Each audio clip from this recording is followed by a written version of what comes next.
येत असता मार्गा प्रती हयासी यमदूत वदिती आर्य दोष्टा सर्व जगती मापातकी अससी तो. आणि यमदूत रस्त्याने घेऊन जात असताना त्याला बोलतात, अरे तू चांगलं कर्म केलं नाही जीवन जगत असताना, कधी कुणाला चांगलं बोलला नाही, चांगलं आयुष्यामध्ये वागला नाही, जगामध्ये सर्वात पापी तू आहे, म्हणून तुला आम्ही घेऊन चाललोय असं यमदूत त्याला बोलतात. तरी आता तुझ नेऊन रवरव नरक घालिती जाण मांस तोडतील ग्रद्र येऊन वाय साधी बक्षितील. अरे आम्ही तुला नरकाला घेऊन चाललोय, आता तुला घेऊन जाताना तुझे मांस अंगामधले तोडून टाकतील, पुन्हा पशु पक्षी घुबाड्या गिधाडे येतील आणि ते तुझं मांस प्राशन करतील, खातील असं यमदूत त्याला बोलत होते. प्राणी मात्राचा वध करून केले तो कुटुंब पोषण आता कोण करील सोडवण करी आठवण तयाची. यमदूताने सांगितलं, जिवंत असताना तू प्राणी मात्राचा वध केला, प्राणी मात्राचा वध करून स्वतःच कुटुंब पोषण केलं, आता ज्याचं पोट तू असणार वाईट कर्म करून भरलं त्यांना बोलव, कोण येतंय तुला सोडवायला बघतो आम्ही, तुला कोणाला बोलवायचे त्याला बोलव, आणि तुझ्या सोडवणीला कोण येईल त्याला हाका मार. तुझी होती माता पिता ते कोठे गेली रे आता, बहीण बंधू आणि दुईता न धावती कोणी या समयी. अरे बाबा यमदूत त्याला नरकाला घेऊन जात असताना म्हणतात, तुझे आई वडील होते त्यांना बोलव, ज्यांच्यासाठी तू एवढं कष्ट केली, बायको असेल, भाचा असेल, पुन्हा सगळी तुझी बहीण असेल, मुलगी असेल, बोलव. अरे तुला ज्याला बोलवायचे त्याला बोलव, कोणी येत नाही असं यमदूत सांगतात. हाका मारीसी आपुल्या स्वतः तो कोठे राहिला आता, मम भावानी चुलता कोठे असे वेळी. यमदूताने सांगितलं, बोलव, तुझ्या लेकराला बोलव, ज्या पोरासाठी तू पाप केली त्या पोराला बोलव, बघू तुला सोडवायला येतंय का नरकाच्या ठिकाणी. पुन्हा तुझा मामा भाचा चुलता भाऊ, तुला कुणाला बोलवायचं त्याला बोलव, कोण तुझ्या मदतीला येईल असं यमदूत बोलतात. मामी बाई ताई कारे नाये सासूबाई गोत्र जमेहुने जावई राहिले ठाई आपुल्या. यमदूताने सांगितलं, तुला कोण मदतीला येते त्यांना बोलव, तुझे काकी मामी बाई ताई सासूबाई कोण येते तुझ्या मदतीला. अरे गोत्रज असतील, पाहुणे मेहुणे जावाई सोयरे कोण तुझ्या मदतीला येणार आहे बोलव, कोणी येत नाही, सगळेजण आपापल्या घरी जेवून झोपल्यात आम्ही बघतोय, पण तुला एवढा त्रास होतोय, कोणी तुझ्या मदतीला येणार नाही. यमदूत सांगतात, इष्ट मित्र स्वयरे जाण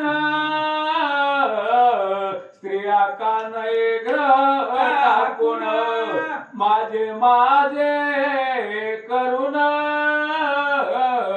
नागविले तुझ लागी. अरे तुझे इष्ट मित्र सोयरे ज्यांना तू जवळचं म्हणत होता ते काय येत नाही तुझ्या मदतीला, सारखं बायको बायको करत होता, ती बायको घर सोडून काय येत नाही तुला सोडवायला. जिच्यासाठी तू आयुष्य घालवलं ती बायको, जिच्यासाठी पाप केली अशी बायको तुझ्या मदतीला सोडवायला काय येत नाही.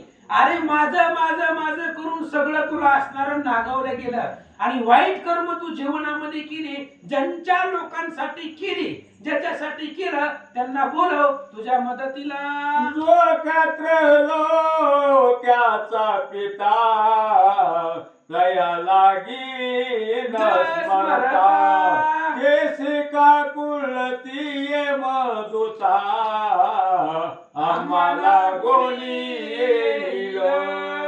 यमदूताने नरकाला घेऊन जात असताना त्याला सांगितलं, बाबा तुला नरकाला घेऊन चाललोय.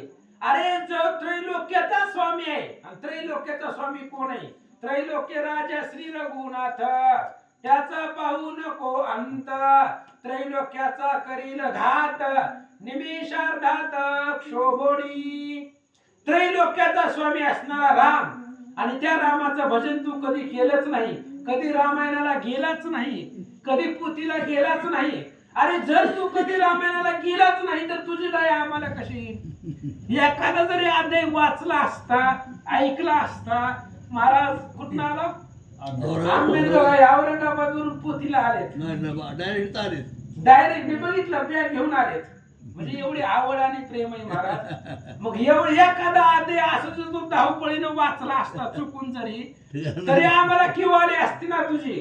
मग तू कुठलाच अध्याय रामायणाचा पुतीचा वाचला नाही, भगवंताचं भजन केलं नाही, मग आमच्या सारख्या यमदूताला तुझी कशी किवी येईल बाबा? जो तारक जगा लागून तयाचे न केले तो स्मरण, करुणिया कुटुंब पोषण व्यर्थ काळ घालविला. अरे तू व्यर्थ काळ घालवला. मानवाचा जन्म काय नुसता आला आणि जन्मला मेला याच्यासाठी नाही.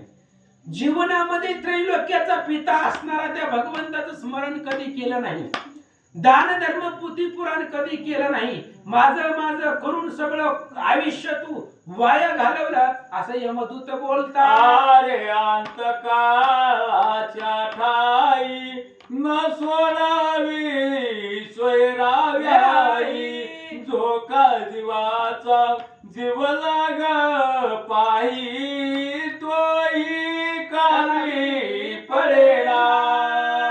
यमदूताने सांगितलं, अरे ज्या वेळेस इथं आम्ही तुला शिक्षा करू, नरकाला घेऊन जाऊ, अंतकाळेच्या वेळेला कोणी उपयोगाला येत नाही.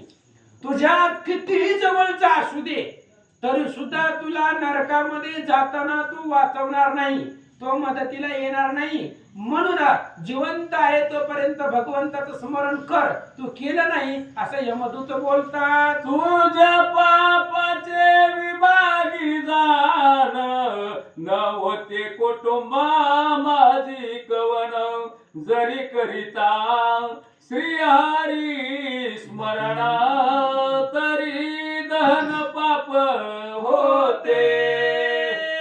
तुझ्या पापाचा विभागी कुटुंबामधलं कोणी होणार नाही, कोणी कुणाचं पाप वाटून घेणार नाही. अरे थोडं जरी भगवंताचं स्मरण केलं असतं, चुकून जरी कधी पुतीला आला असता, एखादा अध्याय वाचला असता, ऐकला असता, तर आम्हाला तुझी दया आली असती. आम्ही तुला मारीत नेलं नसतं, तुला आम्ही कशा तरी वाहनामध्ये बसून घेऊन गेलो असतो. अरे तू कधीच चांगलं कर्म केलं नाही तर आम्हाला तुझी कशी दया येईल? आणि आता अंतकाळाच्या वेळेला तुझा जीवाचा जीवलक सुद्धा मदतीला येणार नाही असं यमदूत बोलतात. ऐशेव दोनिया सकला तयासी ताडीती सब, येवनी जाता तत्काळ पुण्य अल्प उभे ठेले. आणि मग अशा प्रकारे यमदूत त्याला घेऊन जात होते, मारित होते. पण नरकाच्या यमाच्या जवळ गेल्याबरोबर त्यानं जीवनामध्ये केलेलं अल्प पुण्य कामाला आलं. किंचित पुण्य कधीतरी केलं असेल आणि ते पुण्य त्याच्या उपयोगाला आलं. काय झालं?